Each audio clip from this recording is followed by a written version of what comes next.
You've done the hard work, dug deep, faced yourself, tried to change. You've extended the olive branch, the teacup, the handwritten note, and still, silence, resistance, rewrite after rewrite of the same painful script.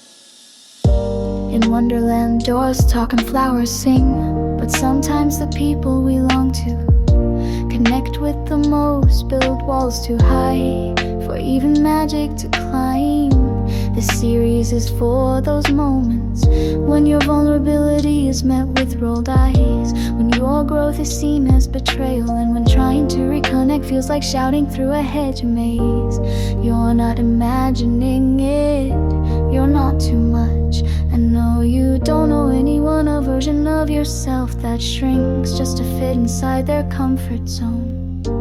This is the wall and the wonderland, a journey into what it means to seek closeness, and what it costs when others refuse to meet you halfway. In Wonderland, the rules twist the moment you try to make sense of them. One step forward, and suddenly, the floor is the ceiling. You were just asking a question, and now you're in a fight you didn't start. That's what today's episode is about. Conversations that spiral. You try to connect, to explain, to share something real. But instead of being met with curiosity or care, you're hit with deflection, defensiveness, or a sudden emotional explosion. And somehow, without even knowing how you got there, you're the villain in a story you didn't write. In Wonderland, you fall down a rabbit hole and nothing makes sense. In real life, it's when a conversation you thought was safe turns into a confusing maze, where suddenly you are the problem. So what do you do when your voice feels like a trapdoor? When your truth keeps getting twisted? Let's unlock that together. Let's take a closer look at what I call a rabbit hole replay. It starts innocently. You try to open a door, maybe to express a need, maybe just to connect. You approach calmly, maybe even nervously, because a part of you already knows how slippery things can get. Still, you try. You bring your truth to the table. But instead of a real conversation, what you get back is anything but. Maybe they dodge. That's not what's happening. They rewrite the story on the spot. Suddenly, you're not just sharing your experience, you're defending your memory of reality. Or they deflect. Well, what about when you said that thing 6 months ago? You were trying to talk about this moment, this feeling, but now you're on trial for something completely unrelated. The original concern is forgotten, buried under old files they pulled out just to change the subject. Or they go full detonation mode. Why are you always attacking me? Now you're the threat, not the hurt one, not the confused one, not the person trying to understand or repair or relate. Suddenly, you're the villain. This is the descent, where the conversation becomes something else entirely, and your original purpose for speaking is swallowed whole. Let's translate that into Wonderland terms. First, there's the Mad Hatter logic. You bring up something simple to the table. I felt hurt when you didn't show up. And they twist it into a logic loop. Well, you're just too sensitive. Moments later, you never really care when I'm hurting. You're ping-ponged between too emotional and emotionally absent, never landing in a place where your experience is real or valid. You're trapped in tea party talk, where time is meaningless, sense is forbidden, and logic is just a game someone else keeps changing the rules to. Then comes the Jabberwocky effect. You're trying to share something vulnerable, something small, human, real. But out of nowhere, the whole tone changes. The volume goes up, the blame rolls in. The energy gets hostile. And now, you're fighting off accusations, assumptions, and old baggage you never asked for. It's not a conversation anymore. It's a monster. A beast you didn't summon and don't understand. You're defending yourself from something that didn't exist 5 minutes ago. And of course, there's the Queen of Heart outbursts. You dare to speak up, to say, hey, I didn't feel safe when that happened. And their response, off with your head! In real terms, that looks like, you're always so difficult. I don't need this. I guess we can't talk at all then. Now, the punishment for simply being honest is emotional exile. They slam the gates, retreat, go cold, shut you out, because it's easier than accountability. And here's the part that makes rabbit hole replies so painful. You walk away not with clarity, but with doubt. You second guess everything, your words, your timing, your tone.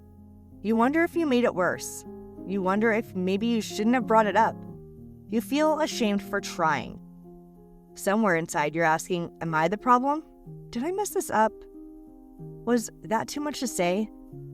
That's the magic of trick emotional distortion. It flips your intention on its head. You walked in looking for understanding and you leave feeling like an inconvenience. But let me say this as clearly as I can. You were not wrong for speaking up. You were not too much. You are not asking for something unreasonable. What you ran into wasn't you. It was a wall made of someone else's fear, shame, avoidance, or control. It's just that their wall wore a mask and spoke in riddles. So many of us are taught to smooth things over, keep the peace, be easy to love. But that makes us especially vulnerable to rabbit hole replies because we're trying to connect, trying to clarify, trying to make it better. And the person on the other end, they're not trying to meet you. They're trying to escape the mirror. Let's keep going because once you've recognized the spiral, you can start to see the pattern underneath it. So what's really happening when a conversation spirals like that? Why does something that starts with truth end in confusion, shame, or silence? Because rabbit hole replies don't come out of nowhere. They're symptoms of a deeper pattern, usually ones the other person doesn't even want to see. Here are a few of the most common. Emotional immaturity. Some people simply haven't developed the skills to sit with discomfort, to hold space for someone else's experience without collapsing or lashing out. It's not an excuse, but it is a reality.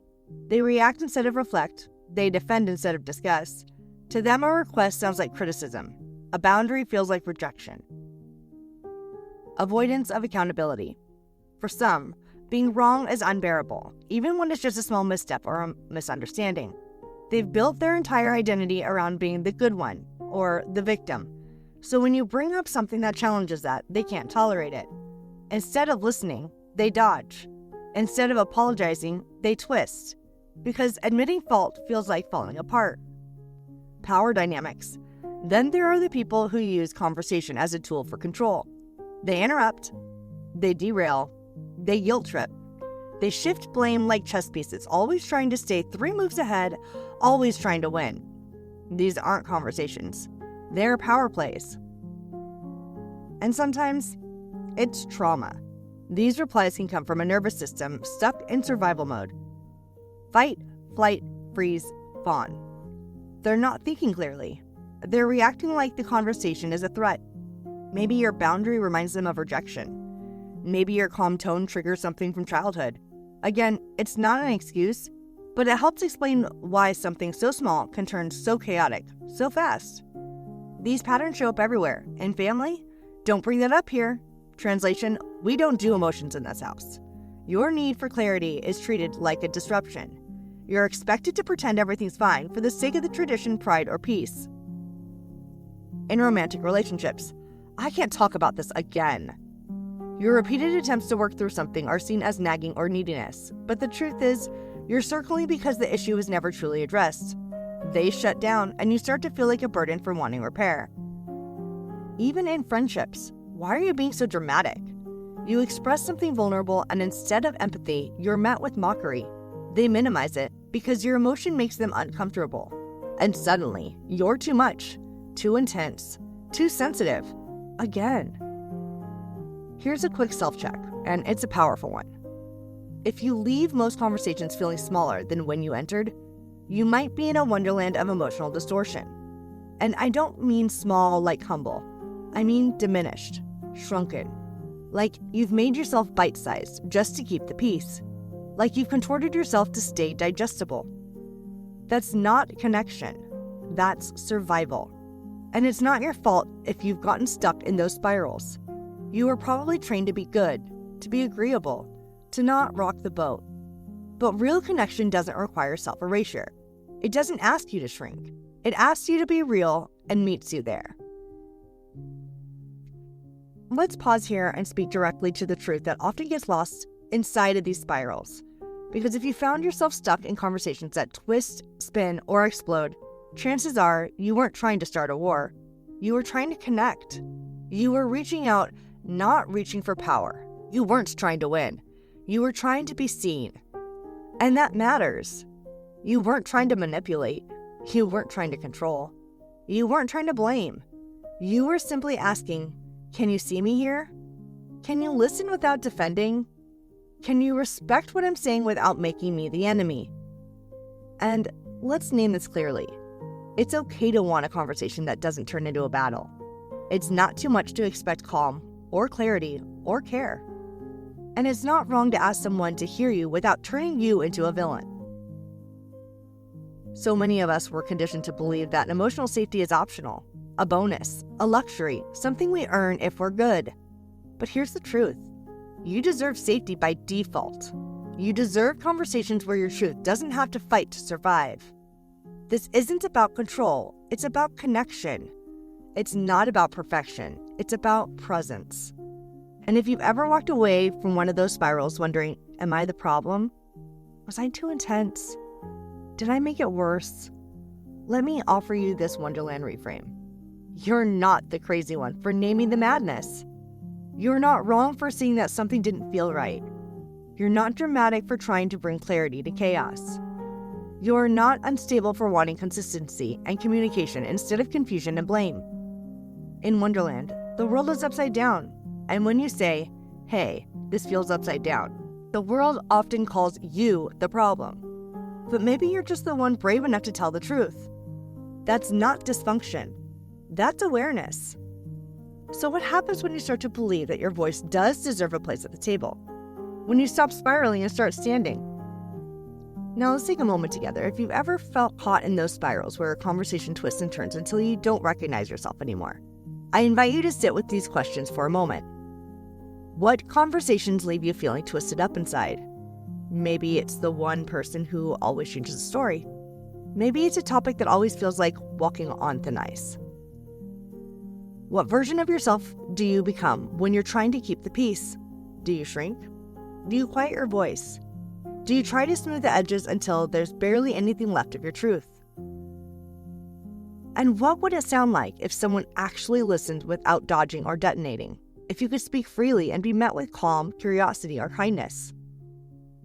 If you feel called to, take a moment now to write a letter to the version of you that tried so hard to stay calm, to make sense, to hold the thread when everything felt like it was unraveling. Tell that part of you, I see you. You did your best. You're not alone. Journaling like this isn't about perfection or fixing. It's about kindness. It's about honoring the parts of you who kept showing up even when the world around you felt upside down. And if you want to start building boundaries, those invisible but powerful lines that protect your heart and mind, here are a few sentence starters that you could use. I want to revisit this when we're both calm. I'm not comfortable continuing when I'm being blamed for expressing a feeling. If you can't talk about this without attacking me, I need to step away. Boundaries like these are not walls, they're invitations for respect. They're always trying to hold space for connection without getting lost in the spiral. Remember, climbing back out of the rabbit hole starts with recognizing where the spiral begins and choosing a different path forward. Before we go, let's remember this. You deserve conversations that go somewhere, not ones that leave you trapped in spirals of shame, doubt, or confusion. Pay attention to where you're falling down these rabbit holes. The moments when a simple talk turned into a twisting maze. And remind yourself, climbing out is possible. You can choose a different path forward. You're not too much for Wonderland. You're just in the wrong tea party. If this episode spoke to you, please consider leaving a review or sharing it with someone who might need to hear it.